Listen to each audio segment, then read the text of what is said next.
Hello, I'm Diana Belchase here with Booksmart.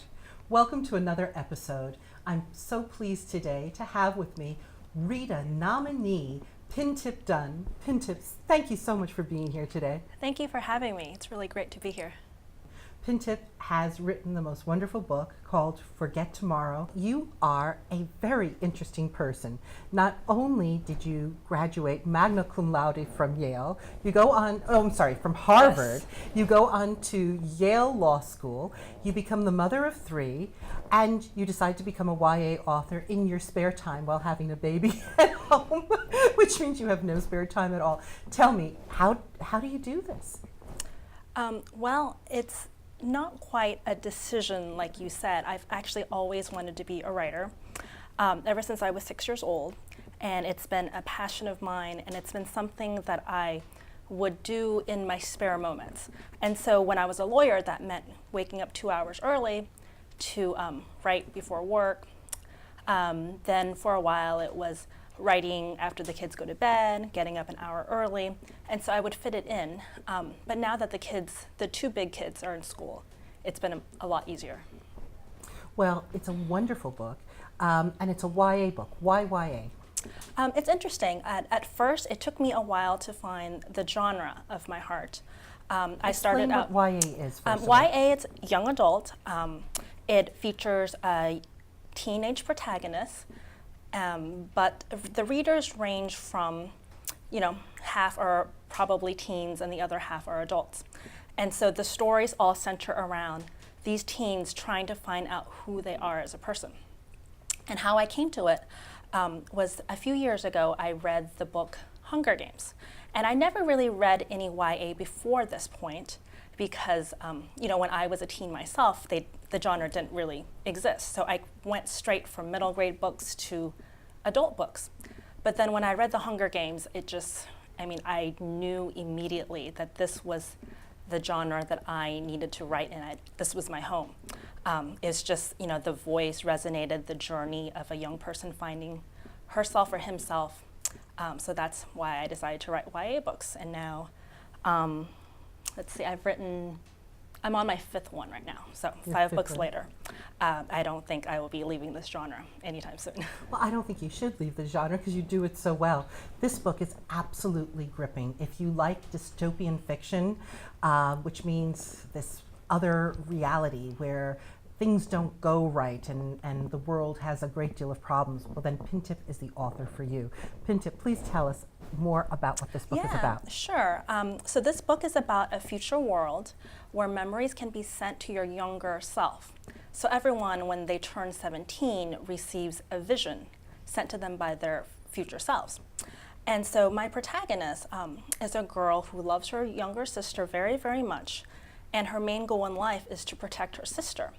And so she's expecting that this memory will tell her who she's going to be, what career she's going to have, and answer all of her questions. Instead, when she gets her memory, she sees a vision of her future self killing her younger sister. And so then she has to figure out what to do about this vision. First of all, it's so gripping, heart-wrenching to have a memory like that you would actually kill someone that you loved. But more happens than just that. What are the consequences of her receiving this memory? Is it private? Well, no, it's not private. So she receives the memory in a government agency. So so the guard sees the memory as it comes, and so what they would want to do is arrest her on the spot, because for them, these memories will happen. As they've told all of society, these memories are the future being sent back in time, so it's not really subject to change. And so they want to arrest her, and she does go to prison for a short time before she breaks out. So she breaks out with the help of a very cute boy, right? A very cute boy, a boy that she was her best friend for many, many, many years. And then they had a misunderstanding and actually haven't spoken for 5 years.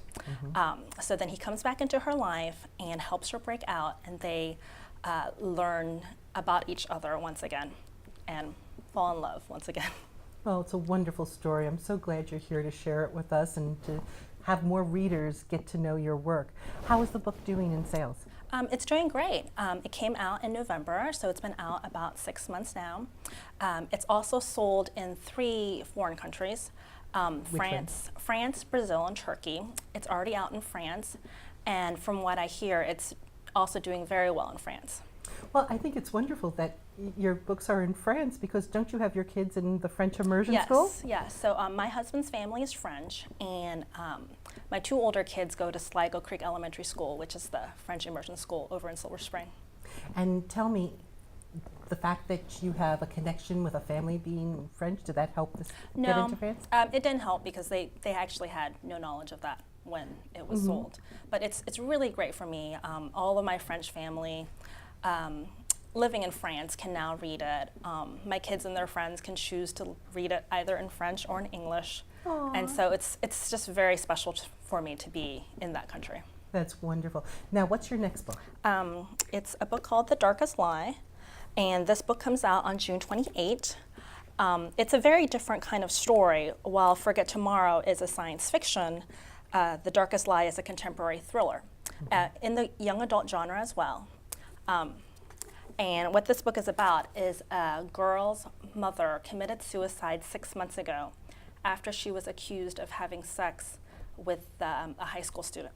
Oh. And so, so she's been the subject of harassment and bullying ever since then. But then she starts investigating her mom's death and realizes that it's not quite as straightforward as it seems. Wow. That's a very powerful story, and I think something that we see in the media, and it's nice to see that being addressed in a way that kids can really understand the different sides of the story. Now, the really good news, you are a Rita nominee, and for those of you that don't know what the Rita is, it's like being nominated for an Academy Award, and I'm so proud of you for this. You must be over the moon. Yes, I mean, it was wonderful. When I got the call, I was, of course, everybody in the romance world knows that this is the day where the calls go out. And I was actually with my family at Universal Studios. And I didn't expect anything, but of course I woke up nervous that day. And it was just surreal. I never, ever expected to be a Rita nominee. Well, good luck in the competition. I think the book is a winner in every way, shape, and form, and so are you. Thank you so much for being here today, Pintip. Thank you so much. It was really fun. Well, that's another episode of Booksmart TV. I'm your host, Diana Belchase, here with Pintip Dunn. Thank you for being here, and keep reading.